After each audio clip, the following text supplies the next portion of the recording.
ನಮಸ್ಕಾರ ರೀ ಎಲ್ಲರಿಗೂ. ನಾನಿವತ್ತು ಫ್ರೈಡ್ ರೈಸ್ ಮಾಡೋದನ್ನು ತೋರಿಸ್ತೀನಿ. ಒಂದೆರಡು ಟೇಬಲ್ ಸ್ಪೂನ್ ಎಣ್ಣೆ ಹಾಕೀನಿ ಬಾಳಿಗೆಗೆ. ಒಂದು ಗಡ್ಡೆ ಬೆಳ್ಳುಳ್ಳಿ ಸಿಪ್ಪೆ ತೆಗೆದು ಸಣ್ಣಕ್ಕೆ ಹೆಚ್ಚಾಕೀನಿ. ಒಂದು ಗಡ್ಡೆ ಈರುಳ್ಳಿ ಹಾಕೀನಿ. ಇವನ್ನು ಹಸಿ ಸ್ಮೆಲ್ ಹೋಗೋವರೆಗೆ ಚೆಂದಾಗಿ ಬಾಡಿಸ್ಕೋಬೇಕು. ಮೀಡಿಯಮ್ ಉರಿ ಇರಲಿ, ಚೆಂದಾಗಿ ಬಾಡಿಸ್ಕೊಳ್ಳೋಣ. ಹಸಿ ಸ್ಮೆಲ್ ಹೋಗಬೇಕು.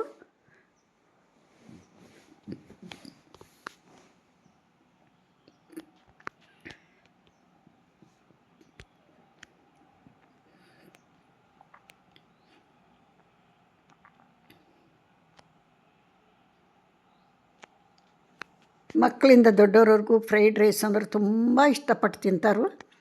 ಇವಾಗ ನೋಡಿರಿ ಬೀನ್ಸ್ ಹಾಕ್ತೀನಿ. ಒಂದು 4 ಬೀನ್ಸ್ ಹಾಕೀನಿ ಸಣ್ಣಕ್ಕೆ ಹೆಚ್ಚಿ.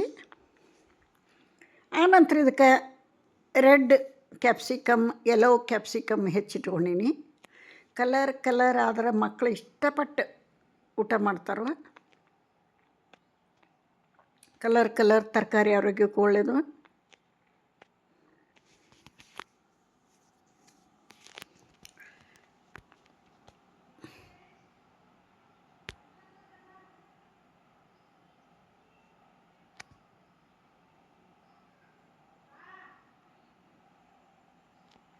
ಇದು ಚೆಂದಾಗಿ ಫ್ರೈ ಆಗಲಿ.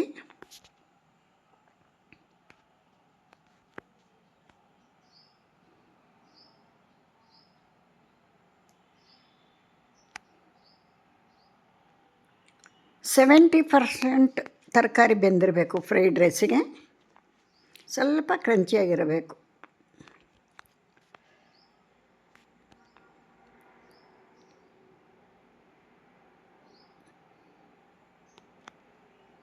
ಇವಾಗ tomato, red capsicum, yellow capsicum ಎಲ್ಲನೂ ಹಾಕಿ ಚೆಂದಾಗಿ ಫ್ರೈ ಮಾಡೋಣ.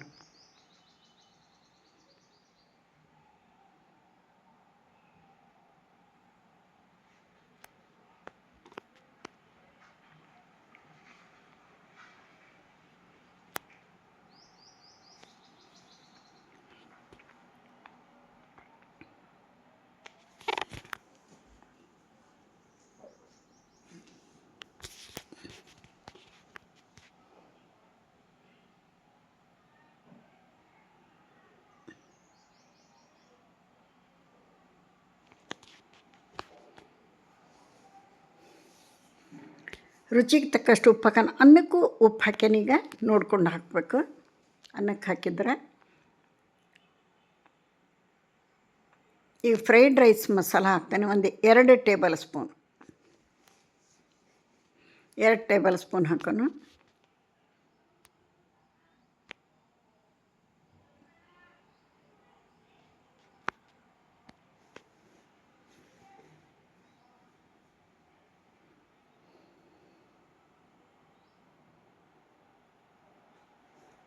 ಇದೊಂದು ಫ್ರೈಡ್ ರೈಸ್ ಪೌಡ್ರ್ ಇದ್ದು ಬಿಟ್ಟರೆ ಮಸಾಲ ಪೌಡ್ರು.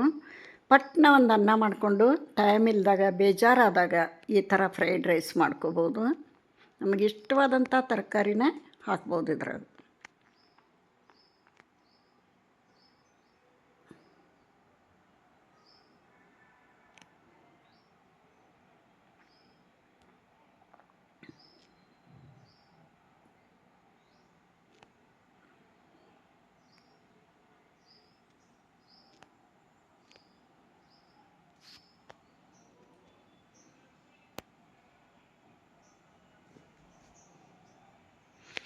ಇಷ್ಟಾಯಿತು ಅಂದರೆ ಅನ್ನ ಹಾಕಿ ಕಲಿಸ್ಬಿಟ್ರೆ ಮುಗೀತು ನೋಡಿರಿ. ಏನು ಕೆಲಸನೇ ಇಲ್ಲ. ಬೇರೆ ಯಾವ ಮಸಾಲನೂ ಹಾಕೋದು ಬೇಡ. ಅತಿ ಮಸಾಲ ಆರೋಗ್ಯಕ್ಕೆ ಒಳ್ಳೆಯದಲ್ಲ. ಸಿಂಪಲ್ಲಾಗಿರ್ಬೇಕು. ಅನ್ನ ಕಲಸಿ ನಿಮಗೆ ತೋರಿಸ್ತೀನಿ ಏನು ಸೂಪರಾಗಿ ಬಂದೈತಂತ. ಯಾರೆಲ್ಲ ವಿಡಿಯೋ ನೋಡ್ತೀರಿ ಪ್ಲೀಸ್ ಸಬ್ಸ್ಕ್ರೈಬ್ ಮಾಡಿಕೊಂಡು ವಿಡಿಯೋ ನೋಡಿರಿ. ವಿಡಿಯೋ ಇಷ್ಟ ಆದ್ರೆ ಒಂದು ಲೈಕ್ ಕೊಡೋದನ್ನು ಮರಿಬೇಡ್ರಿ. ಅದು ಒಗ್ಗರಣೆ ಎಷ್ಟು ಹಿಡಿತೈತೆ ಅಷ್ಟು ಅನ್ನ ಹಾಕಿ ಕಲಿಸ್ಬಿಡೋಣ. ನಮ್ಮ ಫ್ರೈಡ್ ರೈಸ್ ರೆಡಿ ಆಗ್ತದೆ.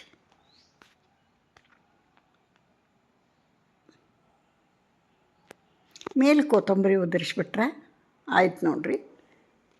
Ready to eat fried rice.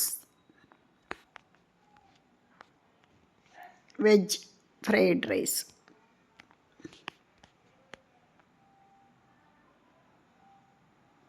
ಈ ಥರ ಕಲರ್ ಕಾಣೋದ್ರಿಂದ ಮಕ್ಕಳು ಇಷ್ಟಪಟ್ಟು ತಿಂತಾರೆ. ಇವಾಗಂತೂ ರಜಾ, ಮಕ್ಕಳಿಗೆ ಮಾಡಿಕೊಡ್ರಿ, ನೀವು ತಿನ್ನಿರಿ. ವಿಡಿಯೋ ಮುಗಿಸ್ತೀನಿ.